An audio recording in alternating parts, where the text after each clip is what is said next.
Hello and welcome to Unacademy. Good morning to all of you. It's been a while. I was in Platinum and it's good to be back taking the Hindu analysis. And today we have 5 to 6 important topics to cover out of the Hindu newspaper. Now, before we begin, a very important announcement to you that you have the golden opportunity to experience the Platinum sessions of Sarmad Sir for free just by using the link given in the description. So 17th yesterday, today and tomorrow we are having 3 open sessions for everybody and they can join in through the Graphy platform through the link in the description box and experience what is Platinum. So we had a similar concept when I was taking Modern India within Platinum itself. We finished Modern India and we finally have started Polity. Polity started on Monday. This is at 7 p.m. in the evening. Just use the link and register. Everything else will be shared with you. So at 7 p.m. today, Sarmat Sir is again going to be live for the session where he's going to cover everything related to Polity. And till 19th, this is open for everyone. I would encourage you all to use the link itself. Thereafter, the sessions PDF, which is this sessions PDF, will be uploaded into this Telegram channel. You can scan this QR code and you can join the Telegram channel. And within the next, meaning once the session is over, the next hour or so, I will upload the annotated PPT there so that you don't have to make notes and everything else is sorted for you in that regard. Now, let's look at the topics which we have to cover today. First is what is Netanyahu's endgame? What is happening in Israel and Iran? Update with regards to text and context. Then we'll talk about inclusive pension system. This is again a topic which talks about a problem statement with a solution, important for the examination generally, mains perspective. Then we have something coming from a former captain and coming from the bureaucracy itself, how to restore faith in the air travel and what are the reasons, what may be the reasons which in turn led to the crash of the Air India flight itself. There are certain things or terms which are in the news which you may need to know for the examination. Thereafter, a report from SIPRI and how we have increased our nuclear warheads, important for GS paper 2 and generally for your general knowledge. Then three important topics, but small ones, which is you can say joint exercise in the news. Thereafter, we'll talk about how Kerala has changed the regime with regards to how tourism is going to happen in single-use plastic. And we'll end with a science-related term. This is again going to be important for the examination because this will allow you to answer any question in the prelims perspective. So, good morning. We'll keep this interactive. It is not going to be a monologue. So, from time to time, I'm going to ask you if everything is perfectly fine, if you're following, and we'll keep on revising. So, what I'll do is I'll give you a general understanding first, then we'll go into a detailed one, and then we will revise so that in this session itself, you're able to revise everything and thereafter go into the concept of what is called as the mains questions which are there in the end of it. Uh, Rajdeep, rather it is the other way around. Modern in history questions which came this year, 8 questions, 6 were quite predictable. Only 2, and that is where you have to understand that 75% of the paper is medium to hard, a medium to easy. 25% is always very, very difficult. So if you are going to judge the paper according to the 25%, which is 2 to 3 questions in each and every subject, you will then come to the conclusion that the question paper is unpredictable. With regards to 16 questions which came out of history, easily 14 to 13 were manageable. If this question would have come, for example, last year or last to last year, I would still have said yes, there is unpredictability. But this year, it was a very predictable paper for history at least, and specifically for modern India. Non-cooperation, not something out of the box which was asked in the examination. We're going to talk about that. Okay, so can we start, everyone? Great, Rishika. Great, great. That was the purpose of it. If you're finding it useful, nothing better. Let's start with the first topic. I want everybody's quick reply. As I said, it has to be interactive. This is not a monologue. We have to interact so that we are on the same page. Right? Okay. Mahishindra, what you have to do is you have to just cover everything with us. I'll tell you how to approach a topic, what you have to do. So don't worry. If this is your first session, just simply see how I'm reading the topic. What are the concepts I'm telling you? Don't have to worry. Great. Everybody's consented. So we know that over the weekend, things have escalated between Iran and Israel quite quickly. And this text and context article, which you will not find in every edition of the newspaper, for example, you will find it in Delhi or only metropolitan editions in that regard. This topic talks about what is the end game for Netanyahu, which is Israel. Because Israel did preemptive strikes into the nuclear establishments of Iran. However, it has not been able to fully destabilize, or you can say destroy, the nuclear establishments in Tehran and the areas in and around it, what is called the, yes, the Operation Rising Lion. Now the question is, the way things are going, where is this issue heading, and is it going to become a new is Ukraine Russia type understanding? Because this can prolong now, and therein lies what is the story till this point. This is the summary of what has happened till this point, and now we have to see what can happen further.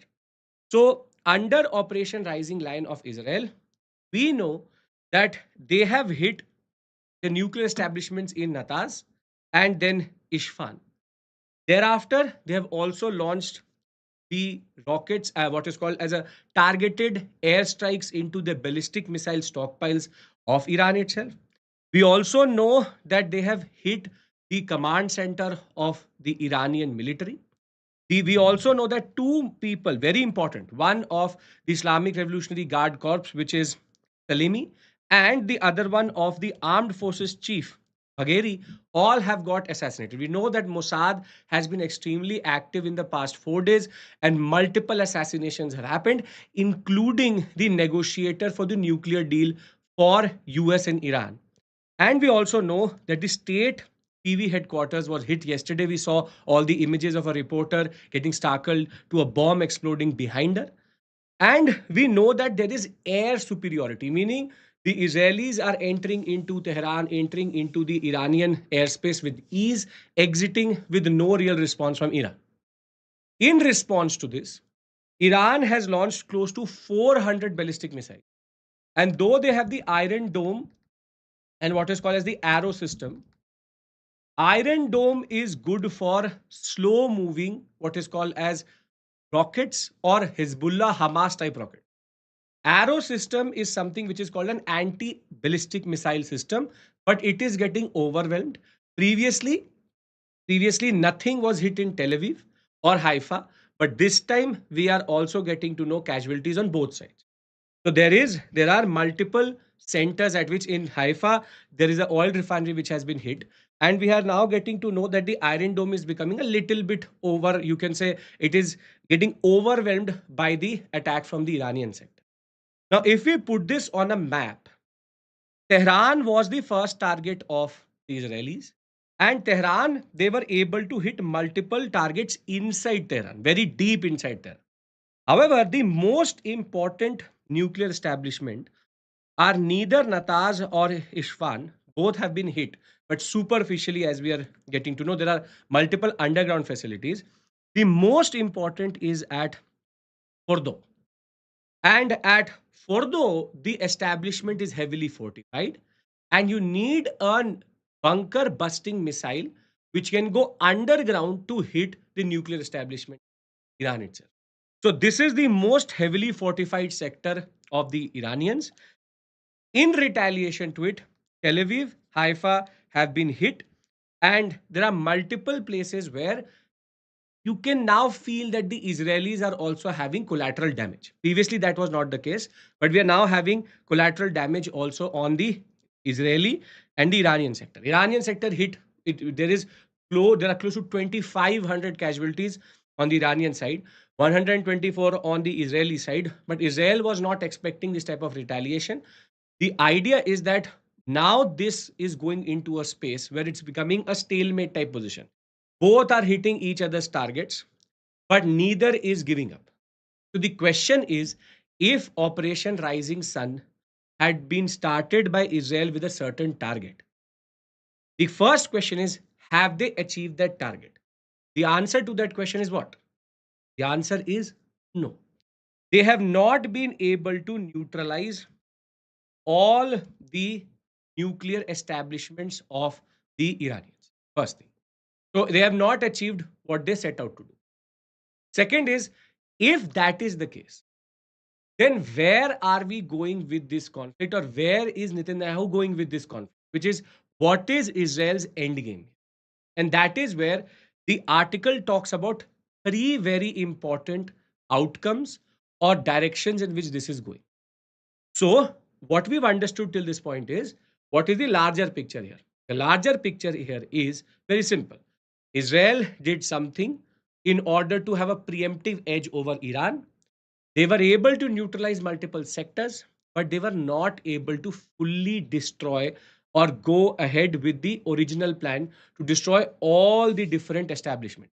You have to understand one more thing very, very clearly, that the establishments are very heavily fortified. Even in Natanz and Isfahan, it is believed that there is superficial damage. Mostly fishable material, its enrichment is happening underground.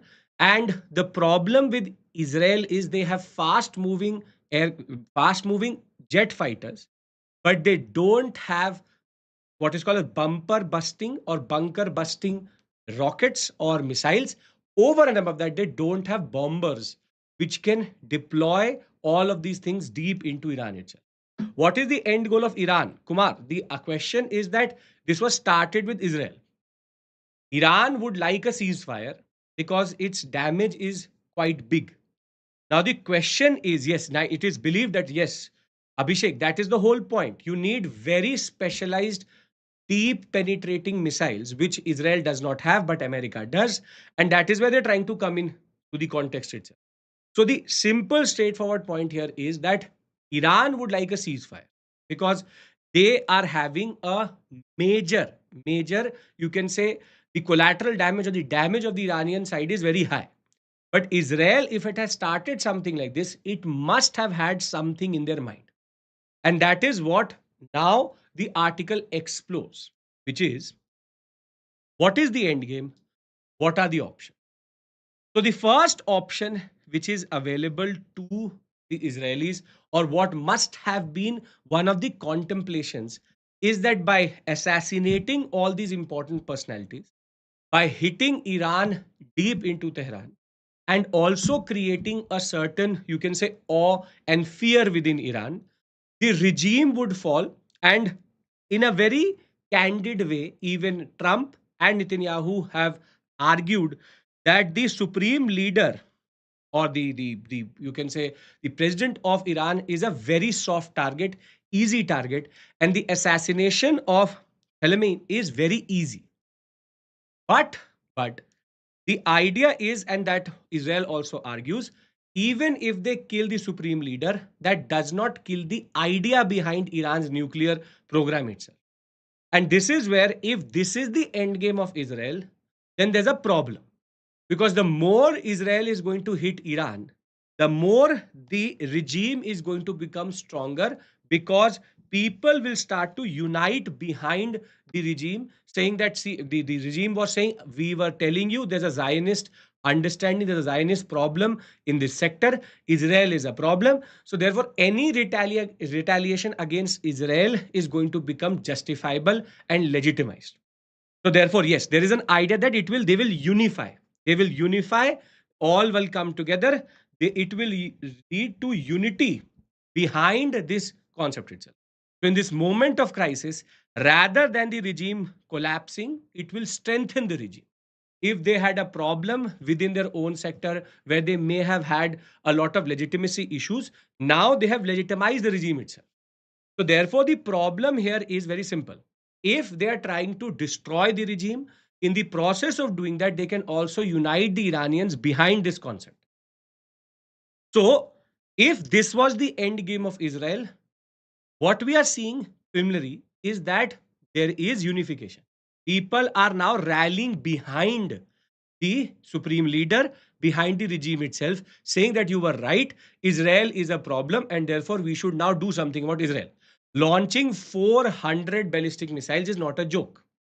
And therefore, if this was Israel's plan, it is as of right now backfiring because the Iranian regime is extremely strong, and at the same point of time, multiple assassinations is creating more and more resentment at the grassroots level. We'll talk about what is the implications for India, but the question is, yes, drone warfare is the new warfare, but the idea is that even with this type of retaliation on both sides, Hezbollah and Hamas are also going to get involved. Israel's first target may not be working. Now, the second path which Israel has, or was its end game, is the diplomatic path. But this seems to be most unlikely because, see, Iran in this sector is a nuclear power. Israel is a nuclear power, Iran is a nuclear. The idea was to stop Iran from militarizing or weaponizing nuclear power, which it has already done, but the idea was to stop it. We already had a certain round of negotiations which Trump himself destroyed. And Trump is now trying to broker what is called the US Iran nuclear deals and nuclear talks. The seventh round of that was going to happen very soon. Even before that, there have been preemptive strikes by Israel on Iranian nuclear establishments. Therefore, it is very clear that there is no diplomatic resolution here. See, Iran has said it is ready to talk about ceasefires if the bombing stops. It has said we will talk. Even Trump, as of right now, has argued that he is open for a deal if they totally abandon the nuclear program, which Iran would never do. And in the end, the timing suggests that Israel does not care about Iran nuclear talks with the US. So, if it was destabilizing the regime, that is not working as of right now. And second, if it was creating pressure on Iran to go for further negotiations with the US for nuclear talks, that was already happening. So, this only now creates a complicated situation in which Iran has an edge over the Israeli understanding, saying, we are ready for talks. You have to stop the bombing first. Yes, the JCPOA was already there. So, therefore, they had destroyed this understanding. Iran had previously gone to civil use of nuclear. They have now gone back to military use because of the action of the US only. Now, this brings us to the third. I'll consolidate everything for you. This brings us to the third option, which is Israel trying to drag the US into this war. And the Israelis need the US if they really want to get anything legitimate or substantial out of this war itself. Trump has very candidly stayed away. Marco Rubio has also said that we don't want to become a part of this protracted warfare. And therefore, the Israelis are saying we are doing everything what Trump is telling us, and there are green flags from the US about it. But the idea is the more this war escalates, the more the Iranians will create pressure on the US to enter this war. And if they have to actually, you can say, achieve total destruction of nuclear facilities in Iran, US involvement is important. However, till this point, the US has stayed away. Now, this is where, if you actually look at it, all three are complicated endgame. Based on the US, one based on the larger regime within Iran itself. Now, you would say, what would Israel get out of this whole warfare, or what is Israel's larger targets? And this is a very important, very important slide because it gives you the war aims, why Israel went into this. If Tehran falls, Israel gets a very important sphere of influence within West Asia. Already, Syria, Assad's regime has already gone through, and therefore, there is already the Russian influence going away and pro US powers or allies now coming into power. If Iran is destabilized, automatically the Hezbollah and the Hamas will start to get weakened, though we have not seen that directly. Further, the Arab nations are not protesting in the way they have done previously. Israel is free to do what it wants to do with regards to Iran. And if the Iranian pressure goes away from Israel, the US gets a very interesting outcome, which is Russia's sphere of influence in this sector is going to go down. China will also become more dependent on American Gulf of what is called as Arab allies or American pro-American allies or pro-American countries in this sector. And therefore, Israel is also furthering the US interest in this sector. So there's a lot of information here. If you understand this basic understanding, let me consolidate everything. This is how you read an article also. You consolidate as you go on. So we know that there is a operation called Operation Rising Sun, and it was started by the Israelis. And the idea was they wanted to hit Iran's nuclear establishment. This was to make sure that the militarization of the nuclear power within Iran would be arrested, and it would in turn allow the Iranians to come onto their knees and also become a US dependent power. Now, what have they done in the past 5 days? The idea is yes, rising lion, rising sun, multiple two different terminologies are being used. Yes, rising lion only. Thereafter, the the question. These are both these words are being used. In informal sense, it's a rising sun. In the formal sense, it's called rising lion. So Operation Rising Lion, but in informal sense, it's being used in rising sun also. But yes, the formal sense is of the lion. Yes. Now, interchangeable because it is imagery of the Israelis, lion, sun imagery, very common in this sector. Now, Rising Lion or Rising Sun, Operation Rising Lion, was based on the idea that we will hit 4 to 5 important nuclear establishments. And when we do that, we will totally disable the nuclear understanding in this sector. They've been able to do that for Natas, they've been able to do for Ishfan. But Fordo, which is the biggest sector with fortification, has not come through, and it is very difficult to hit that target itself.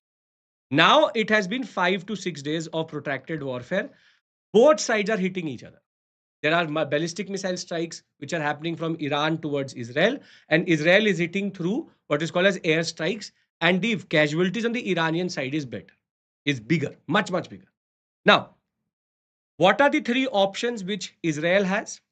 First is wait for the regime to fall, which is most unlikely outcome because people are uniting behind the regime.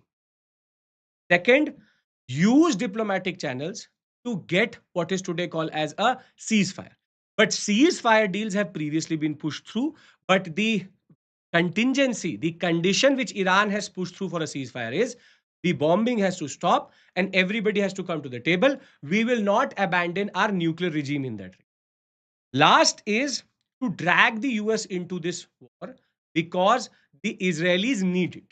And this is where this whole article actually is based on this idea that with strategic bombers not being there on the side of Netanyahu and Israel, the US power is needed. Now, the problem is that the US would not like to go into this sector and use its resources. It would have a cost. But what Netanyahu is arguing is if Israel wins in this whole understanding, it only gives the US an edge over China and the Russians because Russian regimes are already falling in that regard, and the Chinese, on the other hand, will become more dependent on US allies. So it's both mind games and physical warfare, which is becoming together a very interesting but complicated scenario. US dependent power means that Israelis get most of their technology, funding, and most of their equipment from the Americans. So previously, if it was for the Americans, they would have very quickly responded. But Trump is a little bit more cynical about this perspective. He talked about hitting and actually killing the supreme leader when there were multiple attacks from Tehran into different sectors and US consulates in different other Arab nations. The Trump changed his understanding itself. Rubio has been arguing that he would like to go into the warfare but does not want to be in that. They would rather want to be a supplier. Bunker busting is very important because in Fardo and all the, and this is where the Iranians were smart.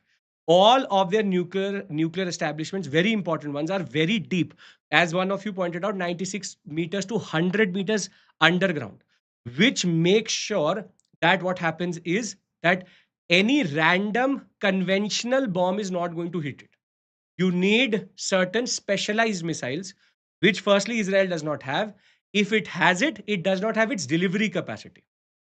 So if Iran wins, if Iran wins, it is not in the favor of the US. Israel winning is important.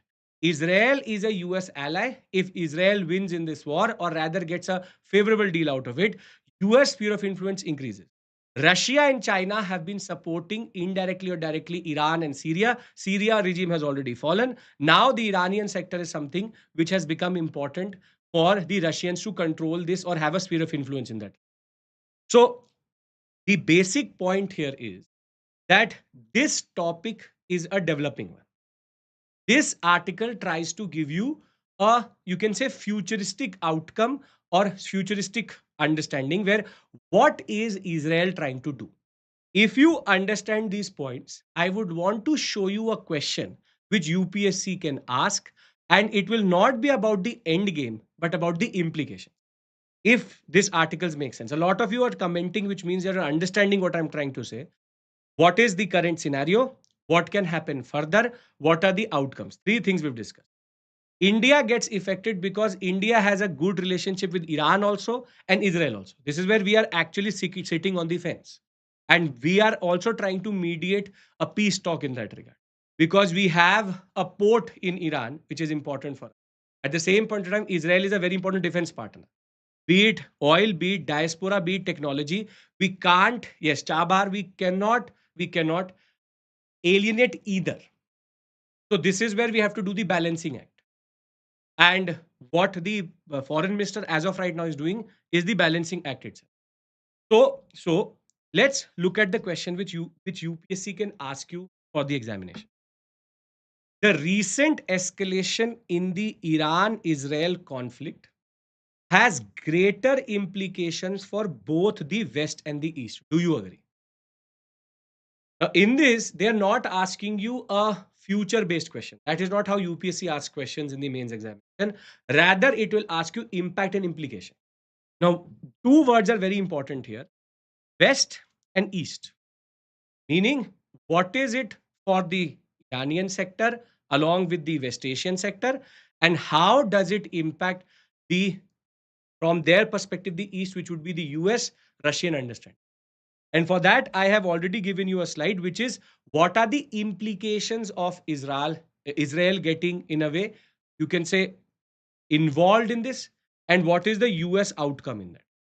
So, as you would know, I hope, in the introduction, body, and conclusion, in the introduction, never write this in the examination. In the introduction, you must talk about the concept of recent escalation. This is where the current affairs goes. I'm trying to give you the structure also because some of you may be writing the examination. Current affairs part always goes into the introduction, not very heavy. If this was 150, 250, not more than 30 words because you have to use the words in the body. Thereafter, in the body, you have to talk about implications for the developed countries and US, Russia, China, implications for India and West Asia itself. So divide into two parts. In the first part, talk about how this would create Israel's sphere of influence, how it would, in a way, push the what we call as Iranian movement, Hezbollah, Hamas, in a way on the back foot. It also strengthens the hand of Saudi Arabia vis-a-vis the Iranians. And in the larger scheme of things, pro-American regimes are now going to have hegemonic power or at least power in this sector. For the West, the US gains because Israel is a a very all-weather partner for the US in that regard.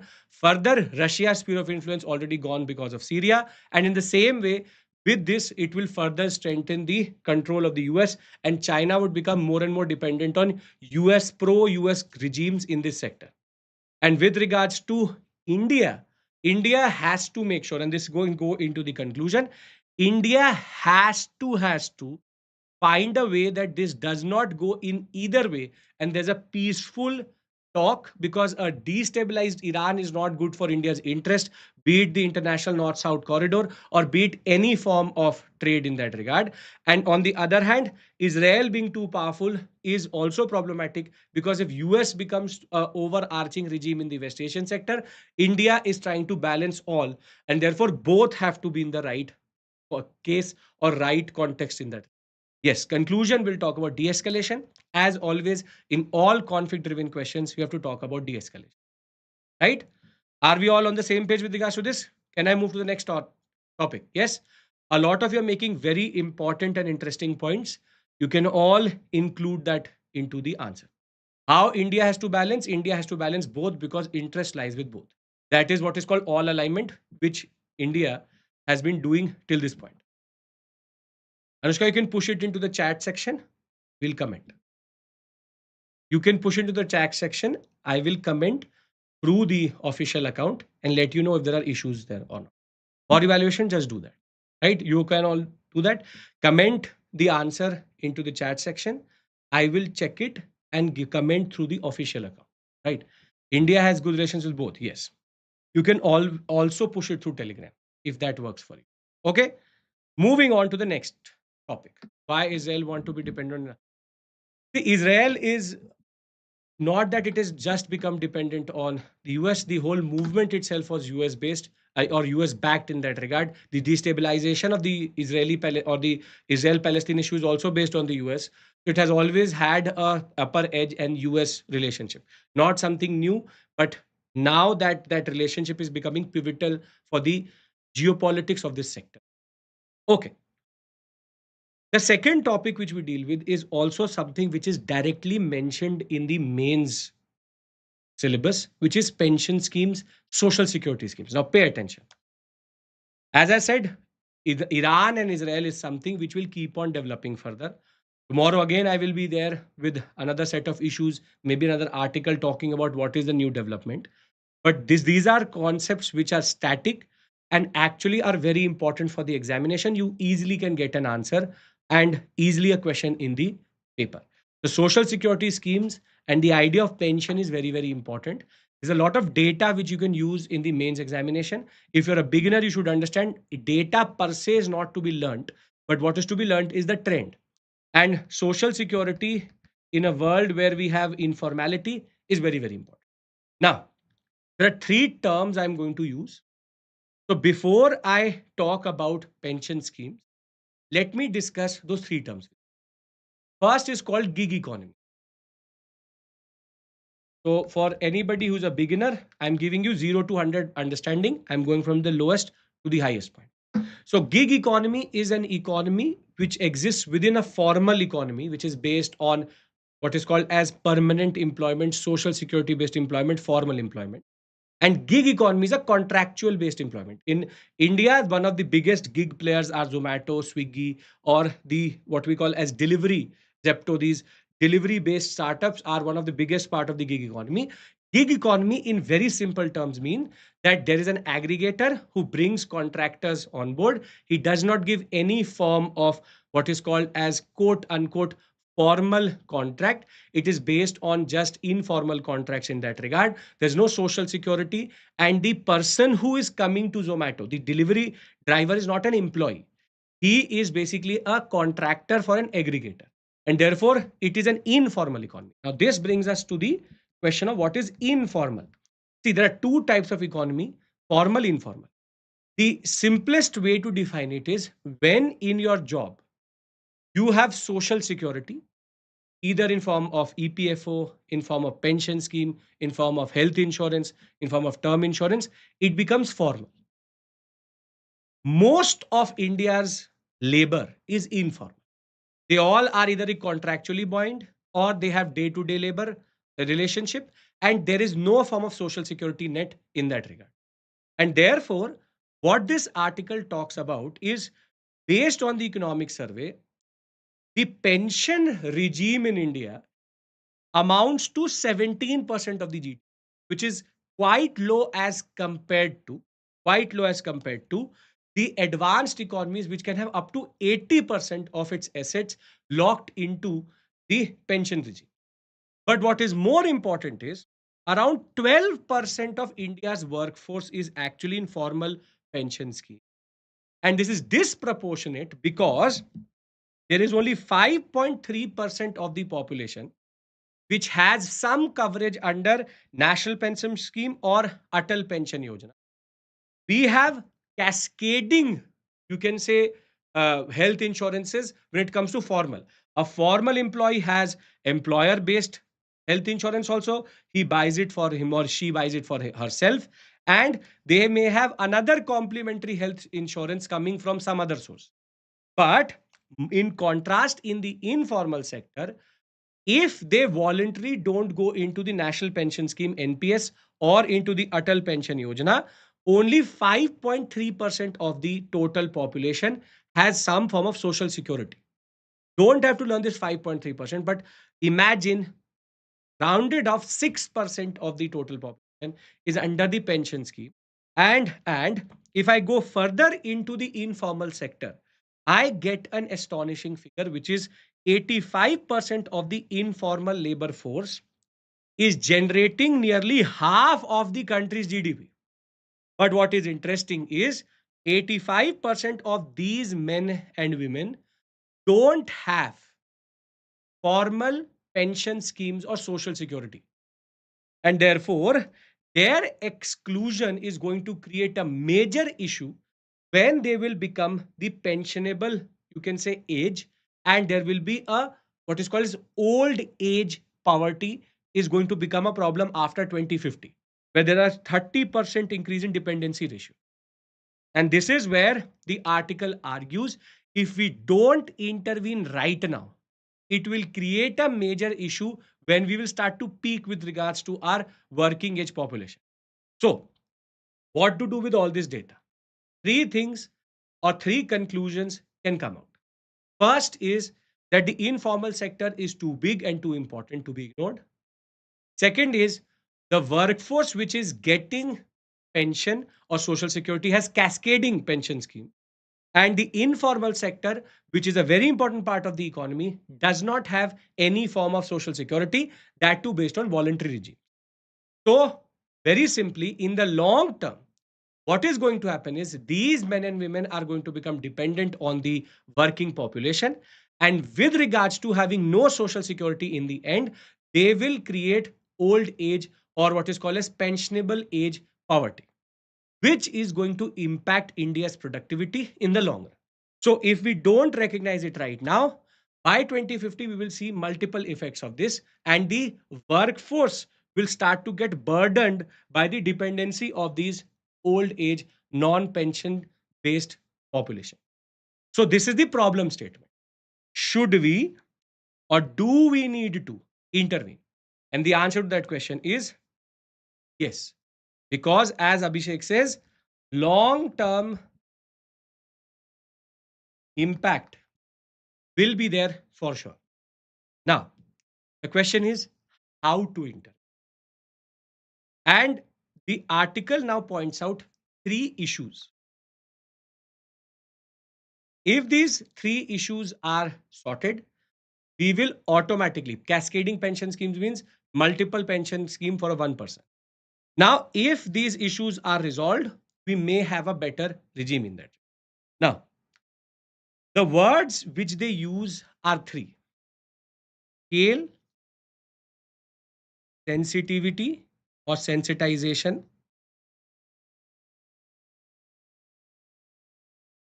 and sustainability.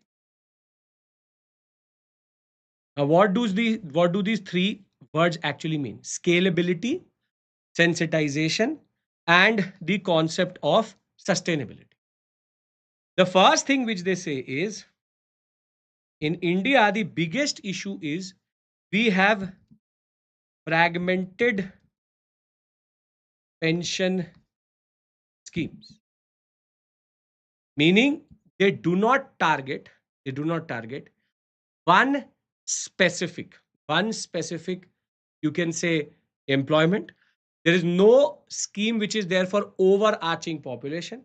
And the problem is that if there are pension schemes, they are narrow, meaning for workers, for farmers, there has to be a overarching understanding here. So the fragmentation of the pension schemes in turn leads to a fragmented cover, fragmented coverage is the first issue. Cascading pension scheme is when you are a corporate employee or you are a government employee, you get some form of social security from the government or from the company, but you still don't trust them. And you have one more, what we call as pension scheme or health scheme. That's called cascading pension schemes, meaning I have EPF also running, NPS also running, I have some other wealth generation plan also running. That happens. Only 12% of workforce is formal. Yes, yes. Even lower than that. 9% it is actually. The most, 96% of all employees in India are in some form or the other informal in that regard. Now, first is scale, which is fragmented pension schemes leads to fragmented coverage. Second is the issue that most of the informal sector employees, they do not have awareness of social security. They do not have awareness for social security. That should they be part of the social security network or not? If yes, how? There's a need for sensitization of the informal employees or informal labor, how to become part of the social security network and what is it. And the third issue which they point out is equally interesting. Sustainability of a pension fund. For the students who may be related to the banking sector or you have invested in some form of pension scheme, you must know or you will know that pension funds are pushed into the market, or there are certain ways in which pension funds don't keep the money lying around. They invest it into certain spaces, and the interest of the bank or of the insurer is to invest that money in the long term, take some return and give some return to you, which is called pension fund performance. Even NPS, if you go into national pension scheme, it will ask you what is your approach, aggressive, moderate, or very, you can say non-risk or non-risk based, wherein it will tell you how much amount of money will be pushed into the market, will push into the government bonds, or will be kept as a FD. The idea is very simple. If sustainable pension funds are not created, meaning there's no need for private capital to be pushed into it, and these pension funds perform very well because of good investment, it will also make sure that this becomes a sustainable model over decades for the companies and also for the employees in that regard. And that is where yes, the idea is where is the fund parked is also equally important. So what these two authors point out of the article is, if we don't talk about scale, if we don't talk about sustainability, and if we don't talk about sensitization, there will be no way we can go ahead in this pension regime or pension landscape. That is where, what are the solutions? Before I talk about the solutions, we all on the same page? Yes? Makes sense. Sustainable fund means the fund is pushed into areas where it generates a lot of lot of return, which can be done then shared by the pension seeker and the company. Sustainable fund means that, right? Okay. Now we have understood three issues: sensitization, scalability, and the issues related to how we have to push that push that money into a certain space that it creates sustainable return in that. Now, the first solution which is being talked about is very simple, which is financial literacy has to be pushed into the informal sector. Informal sector needs financial literacy. There is no other way it works. Second is we need to create pension funds which perform or whose performance is centrally tracked, and also these have to be invested in low risk areas, because it should not be that you give 1 lakh rupee as investment and you get 70,000 as pension later. It has to be centrally tracked, it has to be simplified, yes. But the solution which comes, this is for the issue of sensitization, this is for the issue of sustainability. But for scalability, they give a very interesting solution, which is a 3-tiered model over the fragmented landscape of pensions. And this is where they are talking about first tier, second tier, and the third tier, 3-tiered model. They argue that if we can create a regime which is based on best practices of Japan, Netherlands, of Nigeria, of South Africa, what we see across the world, even UK, if we can do that, we will come up with a very good solution in the long run. So the first tier should be a mandatory basic pension guarantee scheme which is based on contributions,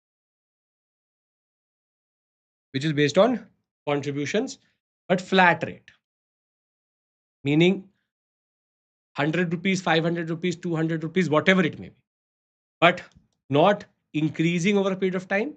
For the people in the informal sector, a basic pension guarantee scheme which is mandatory, meaning you don't push it over the employee but the employer. If, for example, if you are a contractor who has 10 labor, if you are having those 10 labor under you, you have to contribute something for sure, and that is called mandatory basic pension guarantee scheme. Contribution by the employee and the employer, the ratio can be decided, but it should be mandatory, automatically it should be there. Second is based on voluntary pension schemes and savings. This is what you and me can do. Flat means it is not based on market up and down repo rate, it is flat. 1%, 2% should not change over a period of time. Voluntary pension scheme and savings means that now once you have gone into a basic pension guarantee scheme, you can then choose anything over and above that. For example, I feel that that scheme is not enough for me, so I go to any bank and go for further pension schemes and savings. Third tier is going to be the concept of employee based schemes, auto enrollment, and these two can be interchanged according to the need of the hour. Meaning, if you are an employee, then this becomes a second tier. If you are not an employee of a company, then it becomes the second tier. Meaning, these two are contingent on the idea where you are employed. This is universal so that there is scalability. Thereafter, if you are an employee, then you have employee based schemes which you and me may be enrolled in if you are doing a job. And then we can also take voluntary schemes. But if you are not an employee, then you can take voluntary schemes straightforward. So these three, the second and the third tier, changes according to what is the nature of the job. Now, why am I having this discussion with you? Because these type of questions do come in the examination. And that is where they give you unique solutions. If you can write any of this in the examination, you will get good marks because you're giving a very unique solution to a problem which is there generally. So, what have we understood? The issue, informal sector. We've understood three words: scalability, sustainability, and sensitization. And then we have given a solution: financial literacy, the concept of pension funds performance being matched or even tracked.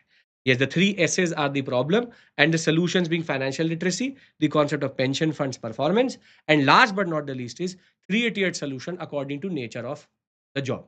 So it can become two-tier, it can become three-tier according to what the concept is. So the what is third point, second point? This means that the government should check the performance of pension funds, which are universally created, and they have to make sure that they perform well. They are pushed into areas where the return is good and safe. And the third point is how to create a scale where everybody automatically becomes a part of it is through the concept of mandatory basic pension guarantees. Now, how will UPSC frame a question on this? This is based on something which is given in the article itself, last statement. This is how UPSC makes questions which may be based out of newspapers and have a very difficult wording also. See, as India undergoes a demographic shift, a minimum pension guarantee and a well structured pension system for everyone, including informal workers, will ensure basic financial security during retirement. Discuss. This means that if you have no idea about this article, if you've never ever gone through the Hindu newspaper, and if you've not gone through this session, you will struggle to write an answer for it. Why? Because this is based on an understanding that informal workers, basic retirement, demographic shift, structured pension system, something where you have to give the issue also and the solution also. That is where these type of topics and the articles become fodder for good answers in the long run. So when we talk about the introduction, we're going to talk about the data which we've provided. With 85% in the informal sector, with only 12% having some form of coverage, you use that data here. In the body, you have to talk about first the three essays being the problem, and then give the solutions which we've talked about, and conclude by just restating this point that yes, we need it's you can have a data centric introduction, you may also have a conceptual one, but using data here makes sense. So this is how you use the information. When if somebody is making notes out of these articles, what they have to actually do is they have to create, and what you should generally have is a central repository of data.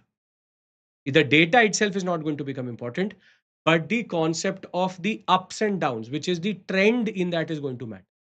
If you understand the trend, then you will automatically understand everything. This will secure a prelims question out of this area also. So we've discussed two articles, heavy ones. One more is there. Thereafter, it becomes lighter. But I hope all of this is making sense to you. I'm trying to simplify the topics so that you are able to understand them.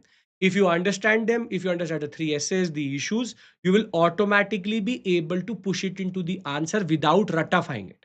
Ratification is not going to help you. The volume of current affairs is very high. If you understand these type of articles, it will help you in the larger scheme of things and generally give you an understanding. Conclusion, you should generally go with an idea that we have to take action. Long term is the problem. Structured pension scheme means that we have to a three-tiered structure in order to create a more universal outlook. So if 85% of informal force is generating half of India's GDP, then why don't one get registered and recognized while accounting? Harsh, the problem is informal sector is based on the idea that it has to be informal. See, if a contractor starts to take every labor as an employee, his cost goes up. So the beauty of informal sector, and is also the curse of the informal sector, is that you tend to keep it under the formal economy to reduce costs. I'll give you a very simple, you can say, example of this. Government of India previously used to hire drivers. There were proper positions of drivers in that. However, what has happened is, over a period of time, Government of India has, you can say, outsourced the drivers, and you have now what are called as agencies providing drivers. And what happens is, if the Government of India gives 30,000 to the agency, the article, the driver gets maybe 60% or 70% of the what we call as the amount. Most cases it is 50% of the amount. So do understand one thing. What happens is now that driver is in the informal sector because he does not have any form of social security, and it saves the cost for the government of India because it does not have to give social security. It is a planned strategy. Informal economy is 50% of the economy because that is how it runs. If Zomato and Swiggy and Blinkit or all of these actors, Eternal and Swiggy, start to employ all the riders, if and this happens on a day-to-day basis, if the rider gets killed or is hurt in the process of an accident, the liability will fall on Zomato and Swiggy. They would then have to give some form of money for social security or in the form of health insurance. That they don't want to do. They just say that we are an aggregator. We just have contractors. The contractor is responsible for his own understanding. So the idea here is it's a planned strategy, and the whole economy is becoming more and more informalized. Because as you see in multiple cases, in multiple important formal sector jobs, pensions, social security is going out of the window. It helps and it works. And for if you talk about a person who's employing, that is where maybe that is their way of becoming a beta positive or getting some form of what is called as money out of the system itself. I'll do that, Shubham. So do understand this point. It's a pure strategy driven understanding. It is based on the understanding that we will keep them informal. And the government of India is doing it itself. They are the biggest employer in that regard. They are doing it, right? Can I move to the third article? Third article based on a lot of speculation, but equally interesting in that regard. Can we talk about that? Yes. Why, sir, government don't want to give pension and other? Because that is a cost on the government itself. Now, this article, in most cases, I would have left it because it is speculative. But because it is coming from the former airline instructor pilot, and he was also the former Civil Aviation Safety Advisory Council member, his analysis of what happened to AI 171 becomes important. And there are 2 to 3 words which are in the news quite a lot nowadays because everybody has become a specialist now. Every influencer who was a food blogger or was doing some form of vlogging or some form of analysis on fashion and lifestyle is now become an aviation specialist, understanding what is a rat, what is the concept of runway takeoff, understanding what is live tracking, what is a black box. So therefore, it has now become important for the newspaper itself to bring in actual experts to talk about it, because that is the unfortunate truth of what happens today, which is that everybody becomes, after reading from Google, a certain specialist in these concepts. So now here again there's a lot of speculation. What we know as of right now is that the digital flight data recorder and the cockpit voice recorder both have been recovered intact, and now they will be decoded by the National Transportation Safety Board along with the United States and Air Accidents Investigation Branch of the United Kingdom. Because Boeing is involved, Americans had to get involved. Boeing already has a very problematic legacy as of right now, with even their capsule getting stuck in the atmosphere or in the space itself. And therefore, Boeing with 73 with the 77 Max and the 78 Max, this was considered and still considered a very safe, you can say, aircraft specification. The Dreamliner is a very safe. This is 14 years of service, and the number of accidents are very low. But now, what the person talks about through the article is that what could have gone wrong, and what are the different types of understandings, and you can say different type of information which we have new, because a lot of people said it is the airline pilot's fault. It was what is a black box? Black box are certain receivers which are in the end tail and also in the cockpit of a flight. They record all the conversations with the which the pilots make, and also all the data which is there for the flight. In the event of an accident, these black boxes become like, you can say, videotapes or audio tapes, which can tell you what went wrong or what was the critical damage. Meaning, if we are saying that there's an engine failure, there would be something in the black box for sure which will tell us. So black boxes are critical to recover any form of event based understanding of any crash. So what is good is that because it was a very big fireball with 1.25 lakh liters of fuel being burnt, there was a chance that the black box would, you can say, melt down or char. That has not happened. It is made in a certain way that if it can be submerged into water till very very deep waters for a very long time, at the same point of time, a black box can also withstand a lot of heat. That is the whole idea here. So now, in that context, we have multiple things which have been talked. And out of it, one thing is now being talked about quite a lot, which is this ram air turbine, also called as RAT. Right. So, the lone survivor of this incident 11A, he has talked about three things: loud thud as soon as they took off, flickering of the cabin lights, and now based on the footage coming from the child who was recording on the terrace itself, a lot of now aviation pilots and a lot of experts are saying that this ram deployment is indicative of three things. Ram deployment means three things: either engine failure, hydraulic failure, or generally critical failure within a flight. Now the question is, what does a ram do? See, because the engines produce the, you can say, uh, produce thrust, and also there's an alternator which produces electricity, or all form of critical, you can say, electronics are based on the batteries which are on board into the, or are integrated into the flight itself. If there is engine failure, the first thing which goes away is the light or the electricity. That is where the flickering of the lights come through. At that point, what happens is there's a safety mechanism in all Airbus and Boeings, which is a RAM automatically gets deployed.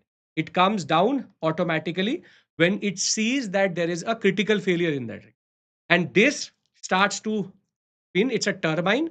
It's basically like a windmill which produces electricity to support the critical electronics on the flight itself, specifically the dashboard of the pilot and the co-pilot. It is believed that RAM deployment means that as soon as the flight took off, there was some critical failure, which meant that they were now looking for or were thirsty for some form of critical electricity. RAT is important. Now, this also means that there was something wrong other than the concept of other than the concept of the either flaps. People were talking about flaps is now going out of the context, because if you actually look at it, the landing gear is still on. It is believed that after 3 seconds of taking off, you have to remove the landing gear. With too much with landing gear, there will be too much drag, which will not allow the rat to work or the ram to work, because it is, at the end of the day, it's a turbine mechanism. It's called ram and rat both. But the idea is rat and ram deployment not being there means there was something critically wrong. So you need to know that there's something called the ram air turbine mechanism, ram air mechanism, rat deployment, ram deployment, and this is critical of three. Now, what the the author talks about is multiple things which are indicating to critical failure of the engines, which is not good for Boeing, because both engines going out at the same point of time is not a good thing, and something which airline manufacturers have to make sure that both don't fail at the same point of. It could be bird strikes, but we are not looking at it from that perspective. What? Because he's a captain of, he's an airline instructor and pilot and a captain himself, he has pointed out to the following things which indicate two problems. First, he says that for the first 18 seconds, the acceleration is fine, which means that now there's a theory which is coming through because the aircraft used all the 3.5 kilometers of the runway means that there was a thrust issue. And in high temperatures, on a hot day, the length reduces, rather, it increased, which means that after 18 seconds, something happened which led to thrust failure or thrust going down, which in turn led to the rat deployment or the ram deployment. Thereafter, landing gear was not retracted. This could also be because there was no hydraulic pressure or there was no electricals, which would indicate again the ram deployment or rat deployment in. Further, they are saying that there is debris which it picked up on the runway, and also in the process of takeoff, it seems that one engine failed because of debris, other engine may have failed because of bird strike. Because there was a big explosion, the carcass of the bird would not have survived the what we call as the temperatures itself, and therefore it seems like the left engine exhaust is visible after it has taken off. Therefore, it is mid-air failure, and on the other hand, the right must have failed on the runway itself.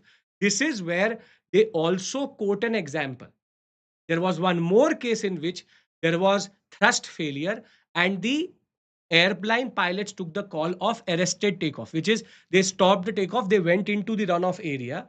But here, what he's arguing is most probably one failed at the time of takeoff, second failed in the process of takeoff itself, and thereafter, a rat got deployed or ram got deployed in the larger scheme of things. So, again, we await the investigation report. All of this seems to be speculation, but now coming from the idea that it is the fault of the pilot, most probably it is pure engine or hydraulic failure, which in turn led to ram air turbine rat or ram mechanism coming through, and therefore there was no control or no way they could have retracted, because that is based on hydraulic pressure only. The retraction of the landing gear is based on hydraulic pressure, and with so much drag, the rat was not able to in a way create a lot of, you can say, thrust, or the turbine did not spin properly. Therefore, the electric system would not have come back also. So as I said, this is an article which gives you 4 or 5 terminologies, something where we as citizens we should know what happened. And he says that there is a lot where we have to now restore the faith with regards to air travel in that regard. And yes, this article is important because of rat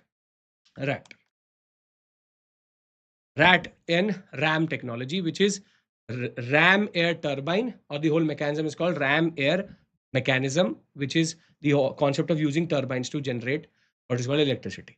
What is hydraulic failure? See, in your car, or for example, you push the brake pedal, but when you push the brake pedal, it automatically leads to the clamping of the brake pads. That is called hydraulics, main fluid pressure, which is you apply certain pressure in one case, and that in turn leads to the pressure leading to some form of inward or outward force on the other side. It's called hydraulic pressure. So you need hydraulic pressure for brakes, you need it for flaps, you need it for any form of movement in that regard. If there is hydraulic failure, for example, when your brake fails, either it is a hydraulic failure or the linkage has gone through. So hydraulic failures are very, very critical, very dangerous. Why? Because if hydraulic failure happens, there is no control which the airline pilot has over either his landing gear or his flaps or the direction in which he's going. Right? Okay. JCB is also based on the concept of hydraulics. Very good. Right? So again, please remember ram air turbine. If the in the examination they say recently in the news, what is rat or ram technology, or recently in the news the term rat was used, what is it linked to? This is a more, see, there are two things here. It is both GS paper 3 because it is science and technology, and it is both prelims oriented. So how do we link it with GS? Because it is talking about turbines, it is talking about hydraulics, it is talking about the science behind aircrafts. That is automatically a part of GS paper 3 science and technology. So you should know what is this concept of rat. But it is most likely a topic which you can expect in prelims with regards to terminology. Yes, aviation in that regard. Right? Okay. With this, let's move to the four simple, straightforward articles. Can I get everybody's consent that we are on the same page? Yes? Clear, everyone? Can we go ahead?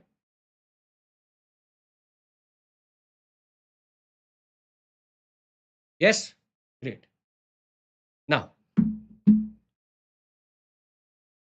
based on the tensions which happened between India and Pakistan recently, what is happening between Iran and Israel, this report has always been very important, which is called the SIPRI report. It talks about the count of warheads, nuclear warheads, which every country has. So, the Stockholm International Peace Research Institute, SIPRI, is a global think tank which takes data out of the government based, you can say, non classified information which is available, which automatically becomes not very reliable. But the idea is it takes into account nine nuclear armed countries and how many warheads do they have in stockpile, how many are deployed. The difference between stockpile and deployed is a deployed warhead means it is in some form of weapon, be it ballistic missile, be it cruise missile, or be it an SSBM, which is a submarine launched ballistic missile. Deployed means that it is armed and it is moving, it is in active, you can say, active presence and can be activated at a given point of time. Stockpile means that it is there, it has not been deployed in that. Now, the countries which have nuclear weapons, the 2023-24 report told us that Russia has close to 4,380 warheads, less 109 less than what it had last year, 3,700 for the US, China 500, don't have to remember this, have to understand the trend here again. France 290, United Kingdom 225, India 172. And we added 8 between 2013 and between 2023 and 2024. Pakistan did not increase or decrease but 170, Israel 90, and North Korea added 22, have 50 warheads in that. Now this is where SIPRI did this report for the past 1 year, and we see a trend. The trend is that India has slightly increased. Again, we've added 8 more this year, but we are developing a new type of technology of nuclear delivery, which is called as canisterized missiles, which is we are now developing a hybrid system in which the same missile can have a non-nuclear and a nuclear warhead. And therefore, the mated warhead understanding is in peacetime we can transport them in what is called as canisters. You must have seen it. Was in the news with regards to S400 canisters which are attached to trucks. Attached to trucks. You must have seen this. These are canisterized, what is called as nuclear delivery mechanism. Because they can be mated with conventional weapons, they can be transported across India without getting detection or without being detected. And this allowed for operationalization of a conventional missile becoming nuclear missile automatically.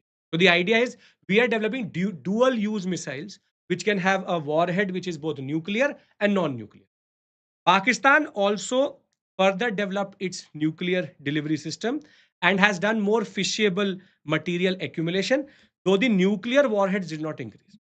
So if we go by the data which this article gives you, we have increased by 8 to have 180 warheads now, but we have not deployed any of them.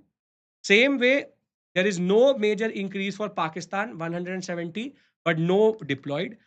US has the most deployed warheads in its, you can say, nuclear arsenal and its nuclear infrastructure in that regard. And the total inventory is quite big that way and has gone down. Russia again has equally big deployed understanding, and its again total inventory has gone down, but stockpiling is much bigger than the US.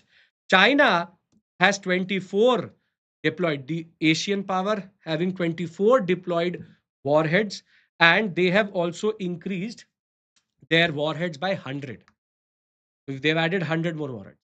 What this report actually points out is that in the event of nuclear, you can say, warfare, and in the looking at the larger geopolitics of the world as of right now, there is more and more suspicion and fear mongering which is happening, which is in turn leading to more stockpiling and at the same point of time more deployment in that region. So where have they deployed it? Maybe deployed in the form of a ballistic missile, in the form of a submarine launch ballistic missile, in the form of certain missiles which may be canister launch or silo based. So these warheads, obviously the SIPRI cannot point out or cannot get to know how many are actually, where are they deployed, because that is classified information, but they are there for deterrence here. It's a process of creating a nuclear deterrence in that regard. But you can see a general trend is that the bigger powers, Russia and the US, are reducing their stockpile. But at the same point of time, the deployment is higher than what it used to be previously. So why to carry nuclear warheads during peacetime? That is the whole point. Because Krupal, you have to keep your stockpile safe and also strategically deployed in multiple spaces. So, for example, if my stockpile is all in the north, or there is everything is in the east, I need to in peace times move these into strategic areas where the enemy cannot imagine or preempt, and therefore peacetime movement of nuclear warheads is very, very important. But carrying a nuclear warhead on a nuclear missile is very obvious. So basically, what they're trying to do is using conventional weapons. Then we can say that we're pushing a Akash missile, but it has a nuclear tip on it. We may not need to, in a way, disclose it, saying that it's a conventional weapon. So it's about basically having everything in a strategic position and strategically placed in that ring. Right. So simple topic, has a lot of data. You will get this PDF in the Telegram channel. You can easily use this data for anything you need. I've already made a table for you. Moving on. One simple, straightforward news for prelims. The Indian Army contingent for the joint military exercise with France has left, and the joint military exercise is called Shakti. Shakti. You wanted to see this canister law, right? So Shakti is the joint military exercise of India and France. Yes, there are others. This is army exercise. So therefore, 90 personnel from the Jammu and Kashmir Rifles and the French contingent are going to meet, and there will be, this is only the thing which you need to know, which is Shakti. India, French joint military. Purely for the prelims examination, nothing out of the box. Thereafter, the Kerala High Court has recently banned single-use plastics in all hilly areas and hotels which are in sensitive eco zones. Why is this important? Because there are multiple cases in which in GS paper 3 you get questions on how to do conservation activity, how to mitigate, how to in a way make sure that land pollution, soil pollution and air pollution or pollution per se is mitigated. And this shows you a good example of that. This is an example. This is lead by example. The mitigation, and this is where if you use the current affairs, the examiner will think, okay, he or she can use this for the examination also.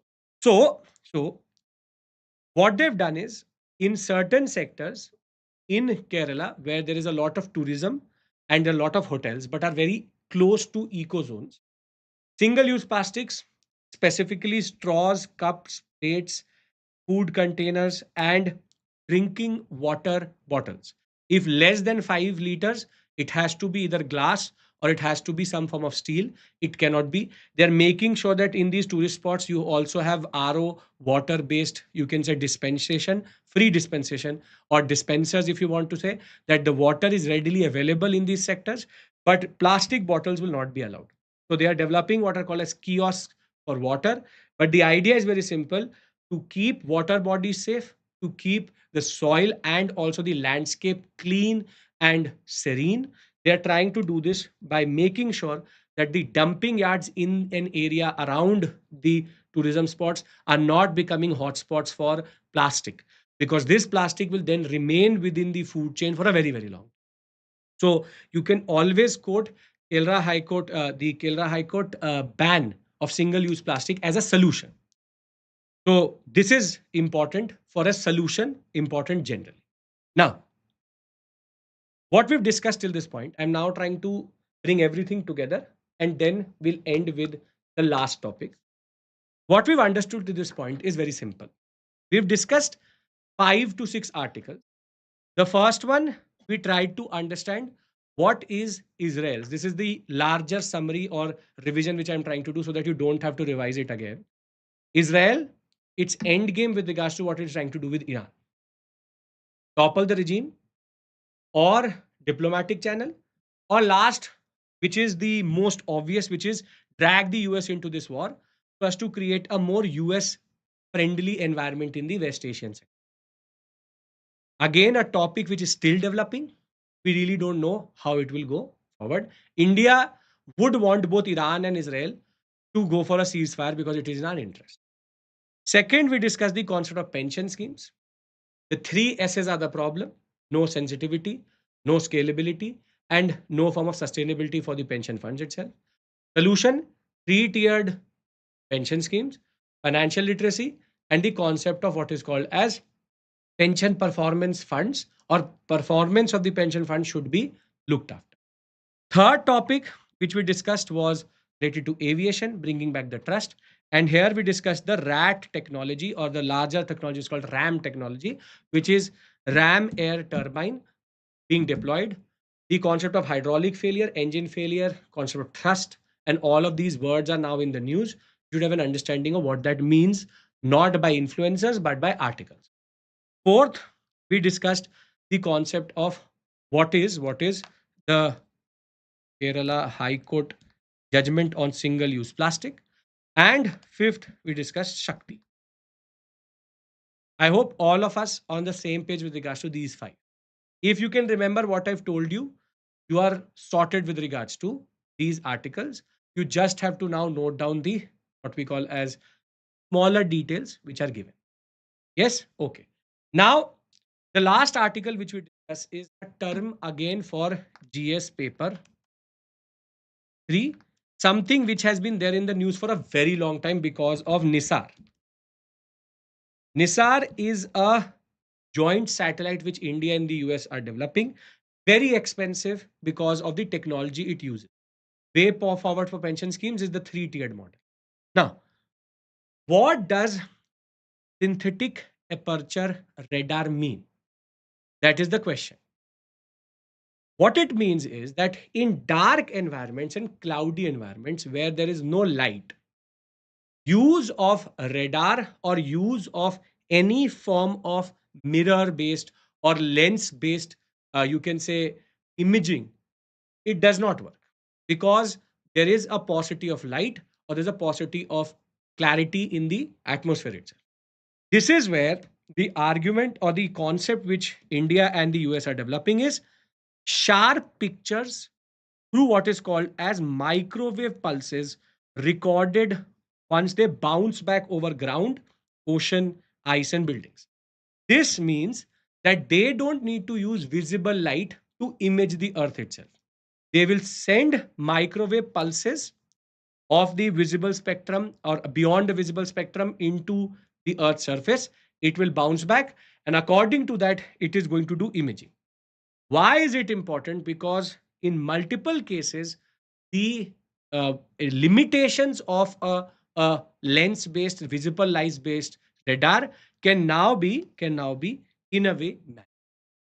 So, for the examination, you don't need to know the mechanics of it, but you should know the concept of synthetic aperture radar SAR is based on the concept of microwave pulses and how they are captured via the pulses which are sent and bounced. So this is important for the examination. Again, a terminology. This article again would not be there if you don't have Delhi edition. So you have to understand one thing. Hindu newspaper comes in multiple editions. Delhi International will have these type of articles because this is science page. Science and text and context does not come in regional editions. For example, in Bangalore paper, you will not get it. But in Delhi, you will get it. For example, in Mumbai, you will get it. So the idea is this is why these types of videos and our interaction becomes important, because there's a lot of variation in that. Now, on this note, I'll end the session here. We've discussed 6 articles in a lot of detail in the past 1.5 hours. I hope all of it made sense. I'll again be there tomorrow with another set of issues. Remember that the Platinum experience is free for today and tomorrow. You just have to register for the session in the link in the description box. And further, you also will get the PDF in the QR code, which I've given in the beginning. You just have to scan it and you will be taken to a Telegram channel, which you just have to subscribe to. Thank you. Take care. Bye bye. Have a nice day.